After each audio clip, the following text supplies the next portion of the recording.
Well, hello and welcome to DoShitters Sharing Shit, where we come to talk with our guests about the creative process. Here today with us, Janis Ozolins. Welcome. Thank you for joining us. Thank you for having me. I'm looking forward. There's going to be an interesting interview. It's going to be for sure.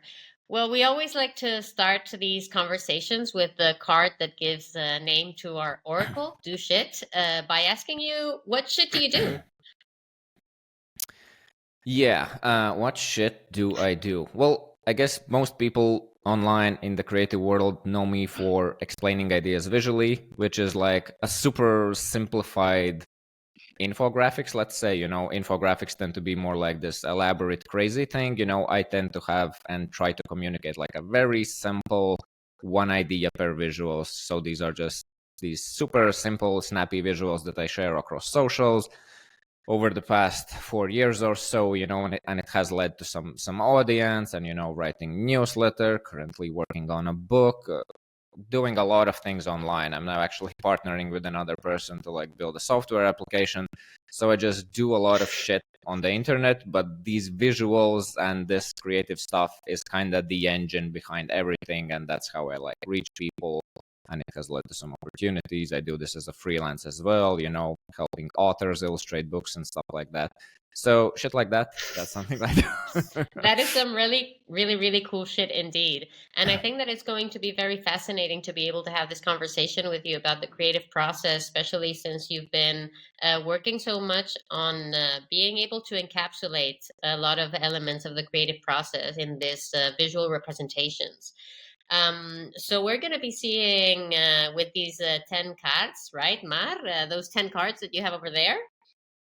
Yeah, I have it, but I always do this because we don't want to know neither you or us which cards are underneath. That are 10 cards from the two-sheet deck that are related to some parts of the creative process. And now we will talk about 3 of them.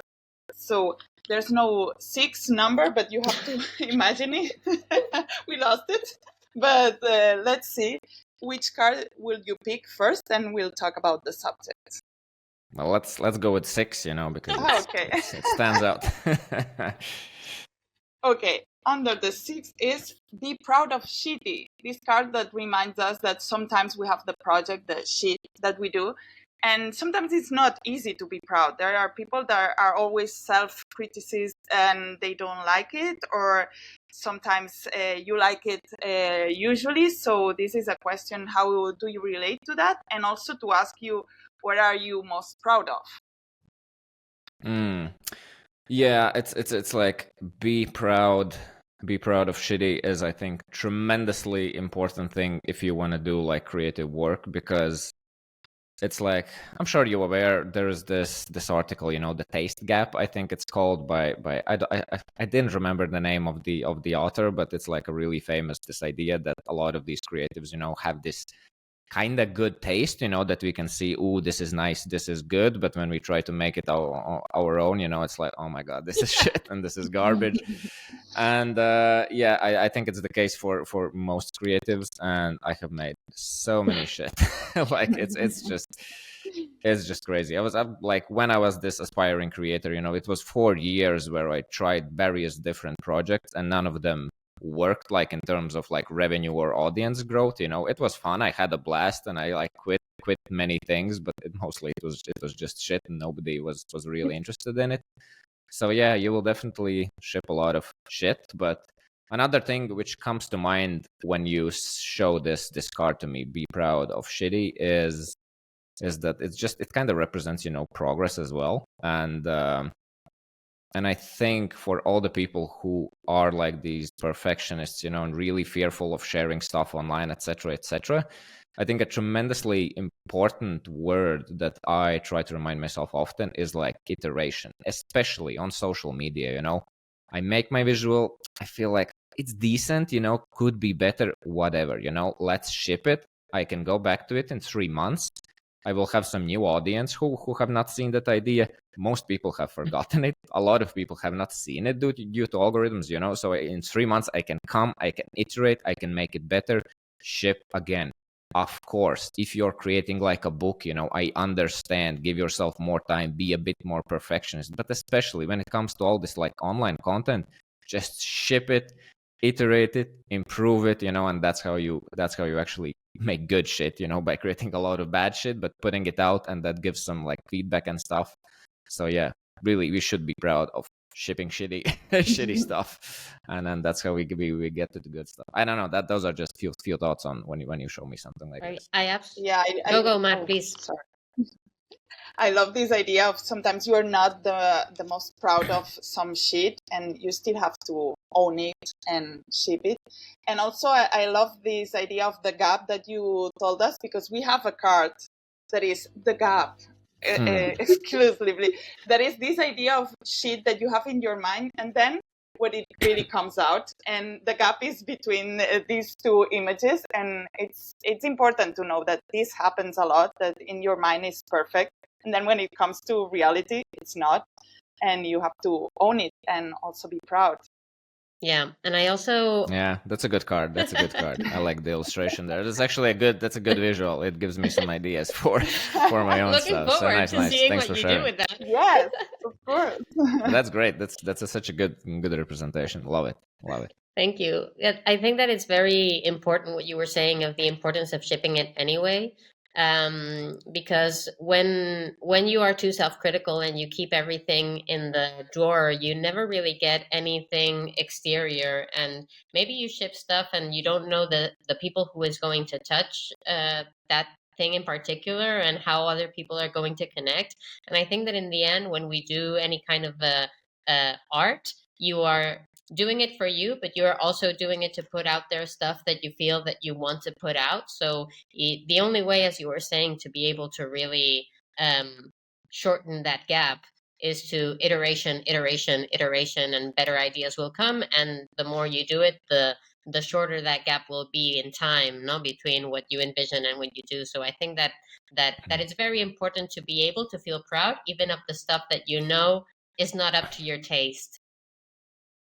Yeah, I think this also reminds me of. I actually shared this yesterday in the newsletter as my first idea in the newsletter. It was about like being more vulnerable, and when you open up, people really actually love that a lot. And the example I gave there is, there's this term indie hackers, all the people who like build these like little software applications, and work alone, etc.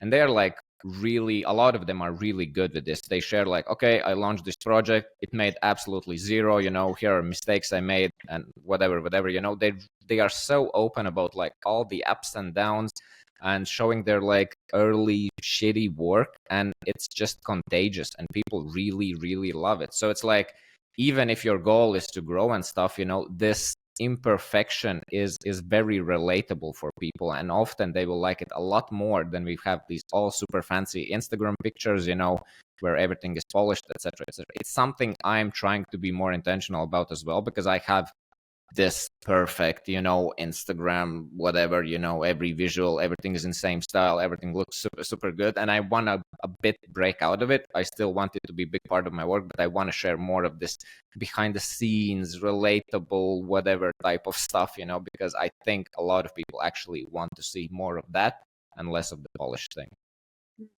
Absolutely. In the end, people want stuff that's true. And I think that in the end, people value the people who are willing to put in the effort and put it out there for others to enjoy. Let's see. Shall we see which second card wants to show up? Which number? Let's go with 2. Let's go with second. Okay, number 2, there is excuses. This is a huge one for creatives, and we represented with this pencil that in this deck card, it's a symbol of the action. And then there are these flies flying around and preventing the action. So these voices and all these excuses, and how do you cope with them? Well, there's 2 things that comes to mind. Of course, excuses are present. I constantly have excuses, as probably everyone. But like 2 things which I tend to go back to is like, what's the alternative? Because okay, I can lean into this excuse and not do the thing which I really want to do. Maybe if I don't do it, maybe it's not the right thing. It could be the case as well. I'm like very big on intrinsic motivation, and really trying to do stuff that you feel drawn to, that I don't need like some discipline and tremendous like whatever, be some productivity crazy guru. I want to work, I want to do the stuff more than I want to sit and watch Netflix. That's how much, I love this stuff. So that's like one big thing, of course, but yeah, like what's the alternative is just a good question to have. Okay, yeah, what's the alternative? Okay, I will not do the thing. I will not accomplish what I want. I will stay in this job, whatever, whatever is the thing. So it's just a good question to ask yourself. And I don't know, excuses. Yeah, they're just like constantly present. Whatever, like shit on them and then just whatever, move forward in whatever way you can. It's no big deal. It's like depends on the size of the excuse. There's small excuses not to work today. Well, sometimes whatever, I don't work today. Because I'm not this crazy, super strict discipline guy. I sometimes lean into those excuses and it's fine. But yeah, it really depends on the volume. In general, are you trending to the top right corner where you want to go? If so, all good, and it's fine. If you have some excuses, don't go crazy about them. I don't know. Don't have too much thoughts on it. That's just some basic stuff. I think it's a wonderful question, what you were saying about asking yourself, what's the alternative? Because it's true that there are days where maybe it's worth it. Life is more than maybe doing that, and you are entitled to be able to spend your life however you want. But if there is that thing that you really want to do, then what's the alternative? Do you really not want it done? Okay, we all know that sitting down and doing it is not always pleasant, and you're going to be struggling with it because it's important to you. But I think it's a very good cue to have when you're doing when you're feeling that that thing that is stopping you from doing it, and those excuses. Okay, what's the alternative? If this is this really better to just do this other shit?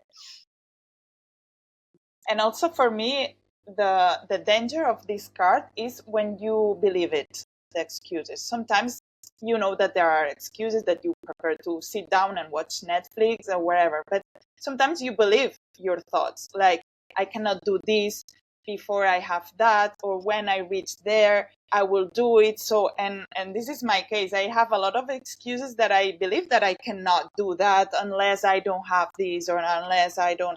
And then when you look again, it's like, it's not needed.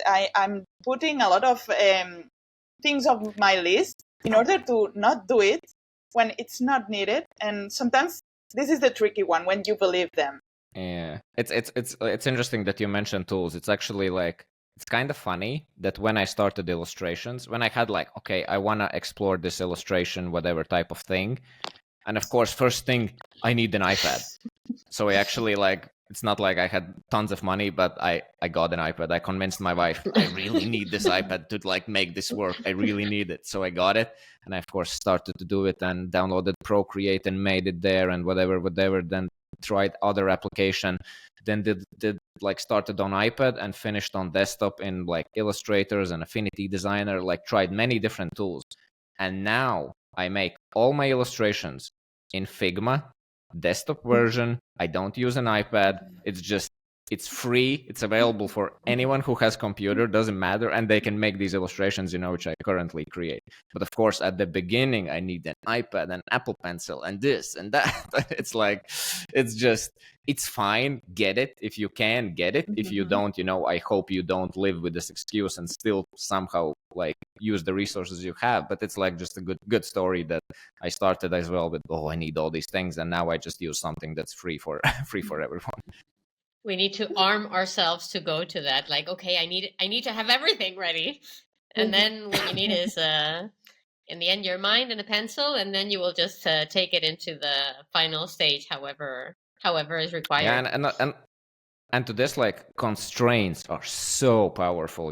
I'm sure in the creative process how powerful constraints. Like, just okay, I have one pencil, one pen of paper. What I can create, what can you create? It's same with like, with like design and stuff, just give yourself constraints. When you have like all the things in the world, it's just so overwhelming. But when you give yourself very specific things and like use your excuses and limited resources you have as like a constraint that you actually leverage, and then make something awesome and very creative because you made it like whatever. Okay, I'm No, going no, nowhere no, but here. it's Please. good. Actually, No, no. you made me think. I remember that when we first started Do Shit to do it, we sat down and the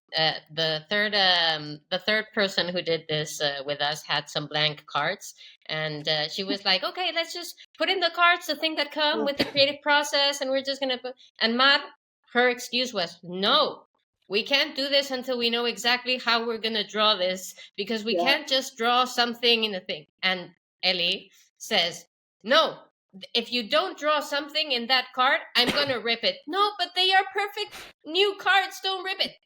And she ripped it. And it was like, "We're not Have it here. accepting this excuse no more. You have to do it." I That's have good. the ripped card here in my wall to remind myself that to put these excuses and this perfectionism. And also, I think that is kind of the philosophy underneath do shit, that is like, just do it, just do shit, even if it's a shit, even if it's not perfect. So it was a good demonstration of Elizabeth ripping the card, and I have it here. Cool. Okay, so shall we see what the third card of the process hides? All right. Well, let's go with 4. Okay, let's see number 4. Oh, I like this one. The impostor syndrome. And here we did this representation of the main character with the pencil here, that is the action that they have to take. And then they are seeing themselves on this mirror, really tiny, with this huge pencil that seems not doable to do this action. Even the stars are bigger. So it's this reminder that sometimes you see this image of, you believe it, that you are here super little and not... that you cannot do it, and the reality is this one, and that you have enough pencil and not this huge pencil. So this is a big one, the imposter syndrome for creatives. I think that it comes a lot. What are your thoughts about it? Yeah, there's a lot of thoughts that comes to mind. Of course, first thing, it's so present to many of us. Like most creatives I talk to, everybody can relate to this in some way or form. One thing which I can definitely share, like the more, like it's mostly the beginning, but the more you do, the easier it gets. You get momentum, and then just keep rolling, and that really helps. Some other thoughts are, what I found early on super helpful was actually listening to both like podcast interviews and reading autobiographies, even for like giants like Steve Jobs or whatever, and because like in your mind they are just so insane, what they have done, etc., etc. But when you hear those early stories, and you understand that, damn, you are a bit of a freak of nature, but you're in general, a lot of those idols which I had, their early stages were not that different than mine. A lot of them came from like a lot worse situations, were way least like educated or whatever. When you hear those stories, it's really motivating to understand, okay, that's the full picture. But because of course we go to Instagram, we watch some highlight reels of somebody's life work, oh my god, he made just 1 million with this launch or something, who am I making this peanut money, and that's just very demotivating. But when you see like the whole picture of somebody's journey, you understand, okay, they just put in the time, sure, somebody might have been a bit more lucky in some sense somewhere, somebody will be definitely worse off, but just take what you have and keep moving forward. But you need to like see this whole big picture, because it's just not true. If you go on social media, see those highlight reels, you just make some stupid assumptions. Oh, they are just whatever different. Because I very clearly remembered, before I went into this like started to explore online business and self-help stuff, and started to read books like that, I had very clear distinction. This is me, the regular people, and they are all those business people, they just different. There's something different about them. It's just me and them, and there's just like I'm in this bucket and they are in that bucket, and I just whatever, for some reason I just labeled myself like that, and that was it. But when I started to learn and understood the whole perspective, it was like, okay, I can actually be part of that bucket as well. I just need to put in the work and like learn and try shit, etc. So yeah. And I guess one more point which comes to mind when you showed the imposter, what was really helpful to me to deal with this was just joining some sort of like online communities or trying to find like-minded peers. Because when I started this, I was like in Latvia, none of my friends were doing something like this. I was like this lone wolf with my like audiobooks and podcasts and my little dream to make a living online. And it was like that for years. And of course the audiobooks really helped and stuff, like all this like motivation to keep going and just try different things. I as I said, I really leaned on to intrinsic motivation. So when a project felt like not interesting or whatever, I just quit. I worked on the side in my 9 to 5 and just played as a kid, trying to make this little dream possible. But when I discovered online communities with similar peers who were just few steps ahead, few steps behind me, I was like, oh my God, you're just like me. We're trying this stuff. We are moving forward. And that's super helpful as well. Okay. I think I expressed everything I have around this imposter topic and what could potentially be helpful for somebody. Yeah, I was thinking when you were explaining like how much it helped to read about people who has had this success and where inevitably we always put that distance between us. I think that anyone who has high ambitions at the beginning, when they start that journey, is going to be feeling that imposter syndrome of who am I to be doing this? Like, who am I? And I think that if you really just pull through, and as you were saying, you put in the work and you just work through it and you do it little by little, you feel a little bit less that, because you feel that you have built more of a muscle of hey, I have something behind me of everything that I've been doing to build in this direction, so that I don't feel so much of an imposter. And I feel that you see a little bit, you're a little bit less tiny in that reflection. But I think that whenever you are with that moment of that, I want to build that dream and I want to do this creative life, and I do that, and we have great aspirations, and there is people who we admire who do some really cool and awesome shit, and at the beginning I think it's normal that we feel that can't be us, when in the end it's everyone was that little octopus at the beginning, even the cocky ones. Yeah, for sure. Yeah, well said. Well said. I think sometimes like when we do feel this imposter syndrome, I know I have felt it as well, and often it was kind of valid. At the beginning I was whatever, this super young guy trying to make YouTube videos and claiming these ridiculous things where you have not done shit, but you try to be this whatever, this amazing thing, that is kind of, you are doing imposter thing. So probably don't do that, earn your right to be this whatever, self-help giant, like, I don't know, some Brendan Burchard, and Tony Robbins, all these like they have walked the talk for years, they you can't just start to talk about that stuff, by being and like absolutely have not done anything. You can do it. You probably feel like imposter, which is kind of valid, but there's ways how to go around it, take step by step, do the reasonable next thing, walk the talk, etc. So yeah. Completely. Matt, I don't know if there's anything that you wanted to say about the imposter before we move. Yeah, because while you were talking about seeing others, I have found it really interesting to hear others' stories, and sometimes the successful stories, but to see the other side of the successful. And it reminds me in one card that we have, that is the hidden failures of the successful, to see this huge octopus doing a lot of things, but then when you see underneath, there are wounds and there are things that had been failures. to feel less alone, to feel like we are all on this, because sometimes creative process can feel very alone, that it only happens to us. We are the only one feeling imposter. And then when you realize that everybody, even the most successful persons, are in the same way feeling that, it's helpful. It's really helpful. True.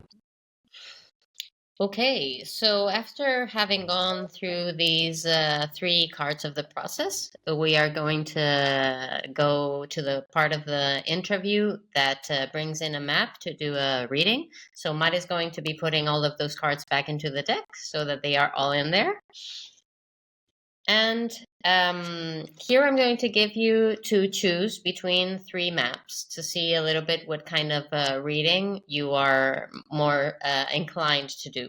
So on one side, we have How to Combat the Shithole.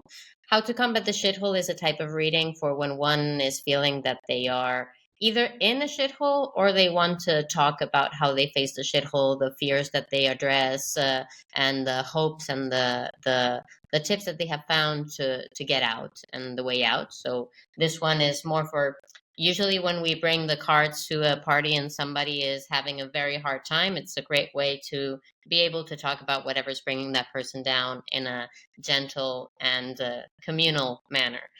Then we have Pros and Cons, which is a card that is more analytical about a project or about a life decision. Should I move away from this place and just start over wherever? Or should I take that project that I'm not sure if I want to do or not? So it's more analytical, like a SWOT analysis, like pros, cons, alerts. And then finally, we have Past, Present, and Future, which is a more of a broad reading, a little bit like a retrospective of where you've come from and a little bit like your aspirations of where you're going towards the future and what the future might hold. So which one of the 3 calls to you most? I feel like pros and cons could be interesting. I think that's something we talked about the least, I think. So first one, I think we covered a lot, all the Perfect. inspirational stuff. So we can do pros and cons, why not? Okay.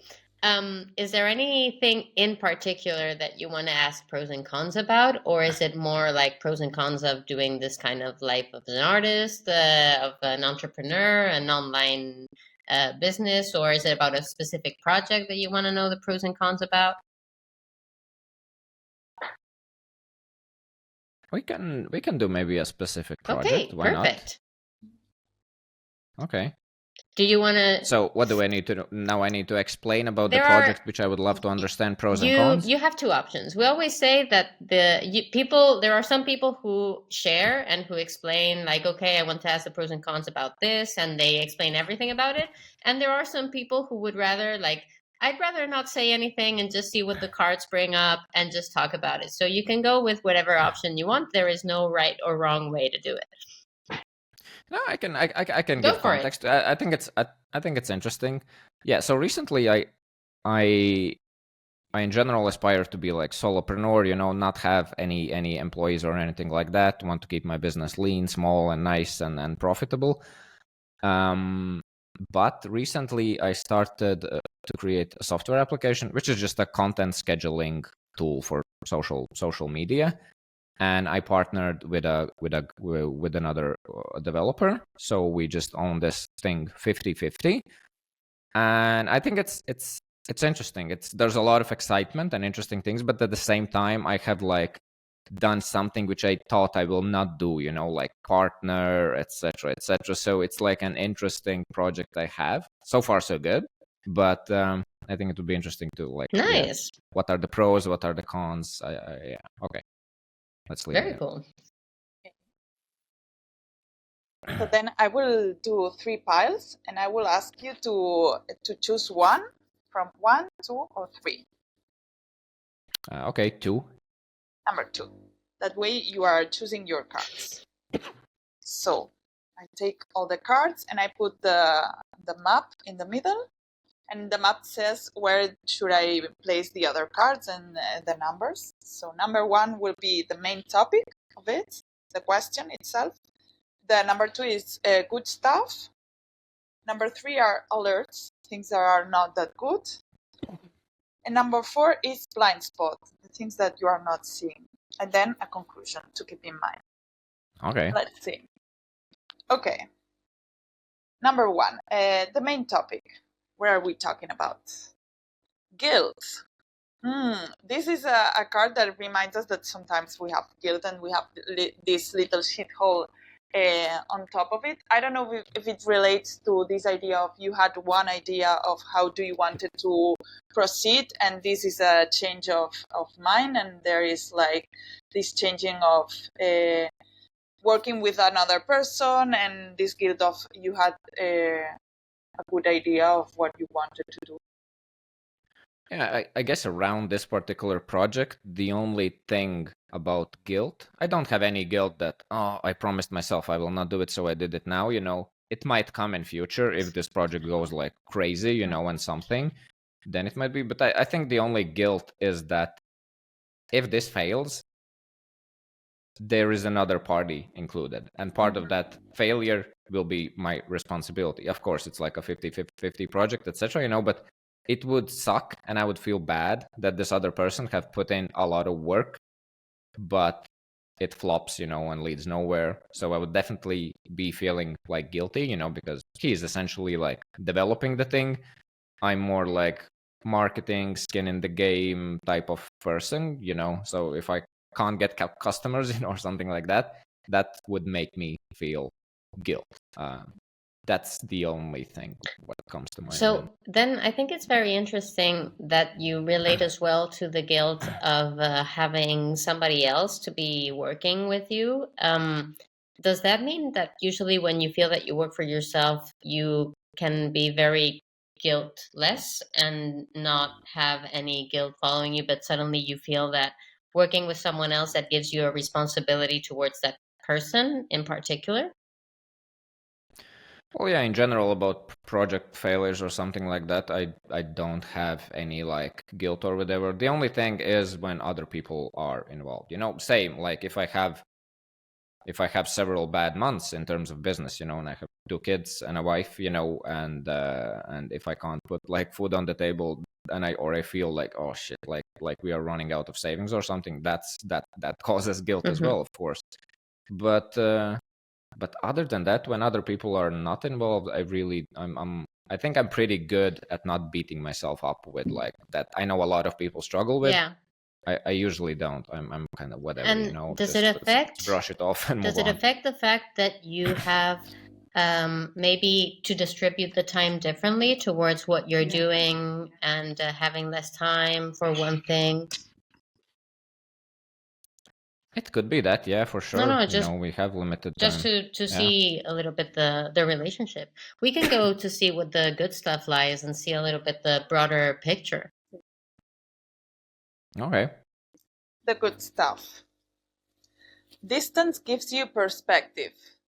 This card reminds us when you see the whole project, or when you give yourself a little bit of distance, and then you can have more perspective on that. Maybe you have reflect a lot. It's in good stuff, so I would read it like you have reflect a lot on this project, or you have a good distance from this project to make decisions and to be aware of it. So it's kind of a good card. I don't know if you have another thing on mind.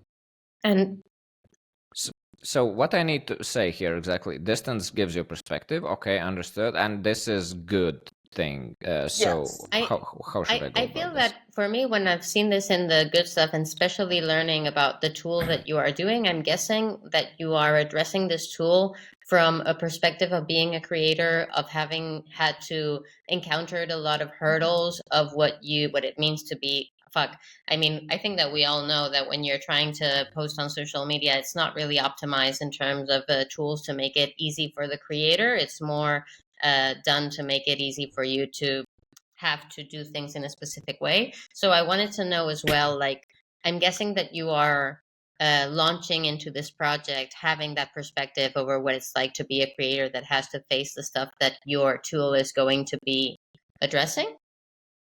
You're spot on. The reason, this is created. It's I'm not creating it just because, okay, a little bit because that guy wanted to like create something, and I was like, okay, what we could create, like that's actually an idea. I paid a lot of money for whatever this other tool, and like I want to add another platform, and it costs me a lot more, and it's like frustrating for a solo creator. So we decided, to just build something that I essentially are building for myself on people like me. And you're absolutely right that I would never be able to create this product without the experience I have as a creator actually using other tools and like posting shitload of content online. So yeah, definitely this then gives you perspective, and that is like a good aspect of this project, that I know at least I'm creating something that at least one person will be happy to use, which is me.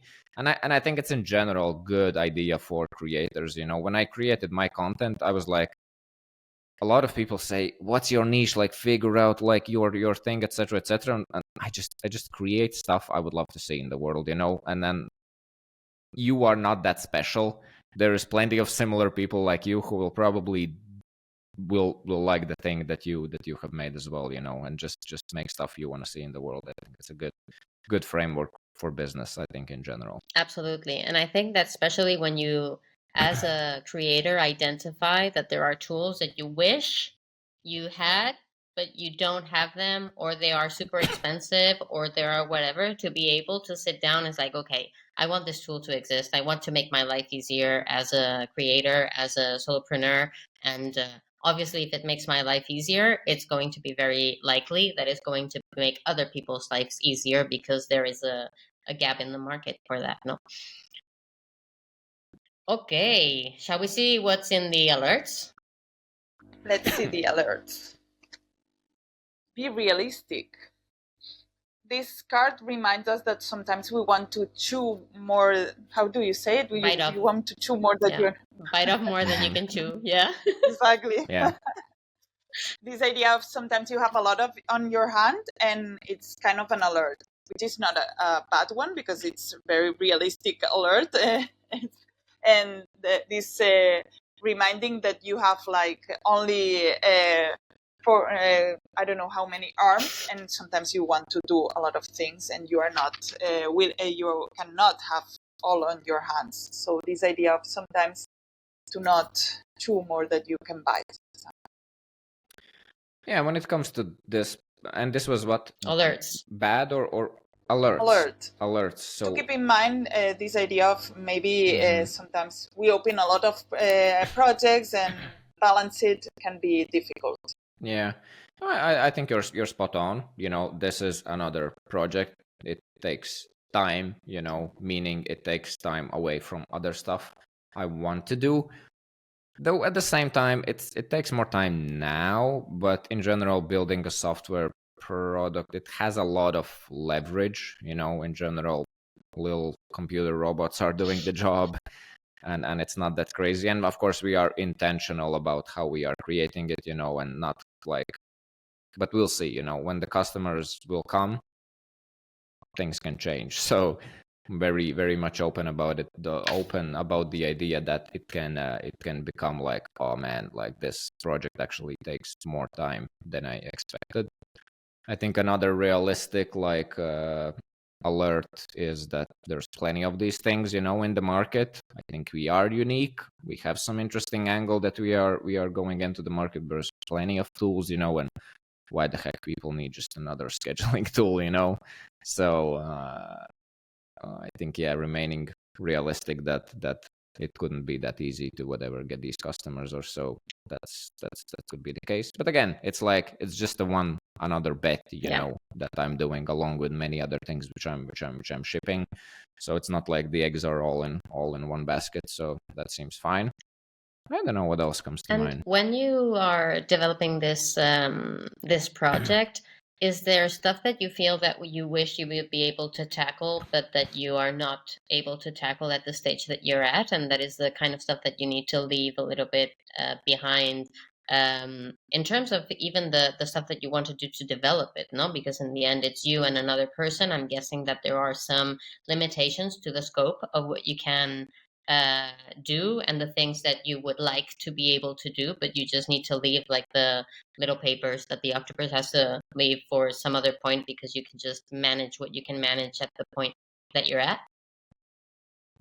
Yeah, well, definitely things have taken longer than they expect. And here, like a big, I think, thing which we underestimated a bit is that you work with a lot of other companies. You work with Meta, with Facebook, with X, with like soon Blue Sky, and all these social platforms. And they have the API rules, some of them cost money. They need to approve our application so we can create smooth onboarding for users. There's a lot of these like tricky things which we underestimated. But again, nothing crazy. I think we seem to be like good partners, because we are like, yeah, whatever. Well, we'll take a week more. Who cares? Nobody's stressing about it or whatever. Yeah. So I think you bring up an interesting topic. Remind me to talk to you about Noster after the interview, just because of these limitations that you were talking about in terms of APIs of different social media companies that all have their different rules. Because I think that it makes very difficult for an entrepreneur who is trying to make things easy for them to have a landscape that depends on other companies changing their rule sets and being able to change things on you anytime. Okay, let's be realistic. Perfect. What's in the blind spot? The unexpected. This is absolutely in the blind spot. I don't know what to tell, because when you create a project, this is the idea where in this card, the sheet becomes real and has a life, and it's the unexpected that sometimes your project has a life from itself, and then they do whatever they want. So it's this idea that when you put the project outside, then you don't have control anymore, and then you have the unexpected. That could be really nice things, but you don't expect and you don't control, which is kind of good also. And what was the thing on the other card? It's in the blind spot. The blind spots. Yeah. Okay, it's like perfect which is combination. very relatable, that in the blind spot will be the unexpected and the surprises of this project. That it's nice to have surprises also. Yeah. Well, we almost like discussed the things, because exactly with like social media and some app approvals and other companies being involved, it's just a shady place to be, and there's just a lot of things you can't control. And working with someone else also brings up that at the end the project doesn't depend only on you. There is something that it has a life of its own beside what you work from it. I guess that I would like to ask you, how do you deal with the unexpected? Do you welcome it? Do you feel like it brings things? Do you I think I'm naturally good with this, meaning like I just don't give a shit that much.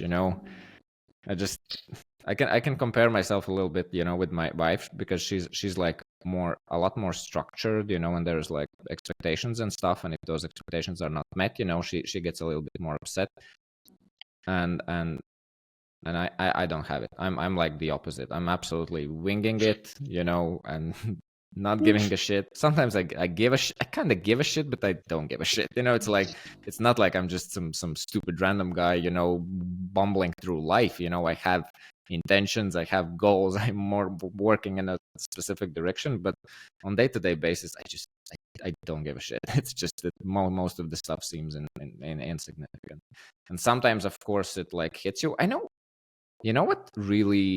What I love about being a creator and my own business type of person is when I was working in corporate world, I started as like a technician, and then I moved into like managerial positions. And of course, when you move into those positions, you have like more responsibilities, and like the senior management is busting your balls about everything. And that was fucking stressful. I hated that. That was just not cool. And I felt stressed and all those sort of feelings. And currently in this like creator type of thing, I almost don't feel it.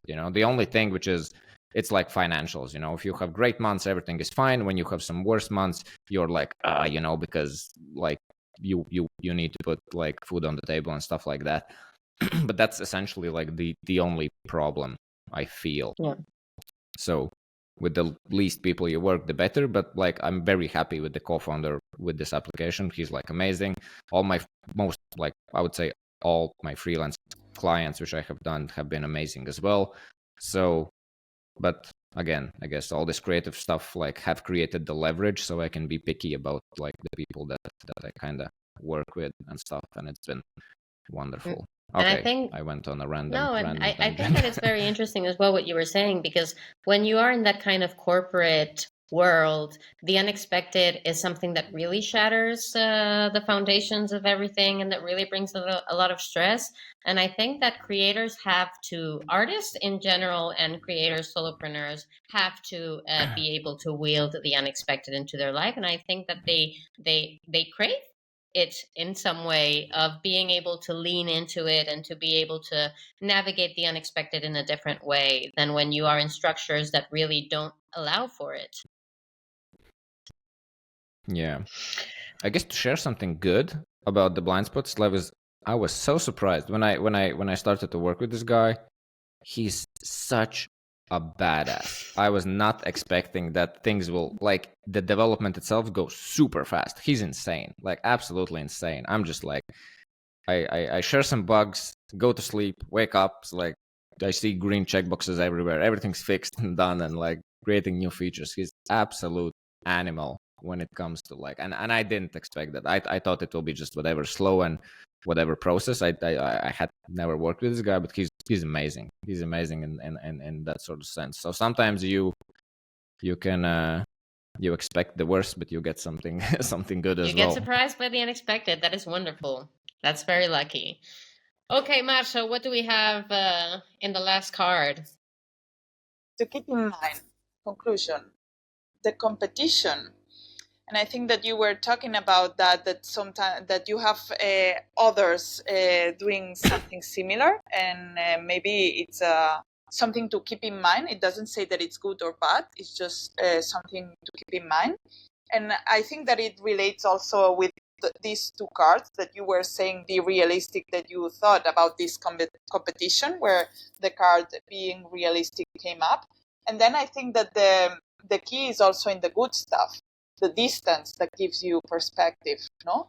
When you have this competition and people doing something similar, but you have this distance and you have this point of view really unique of I have done a lot of work about creativity, about socials, about that, and that gives you this distance to come up with some different ideas for the competition. Yeah. And I think that you have one thing that is very helpful. That in the end, you've used the competition and you've seen that it's not really giving you what you need. So it's good to know what's in the competition. We always say that the competition are great teachers about what you love about it and what you would like to do different. And they can be a great source of inspiration, but it doesn't really stop you from doing your shit.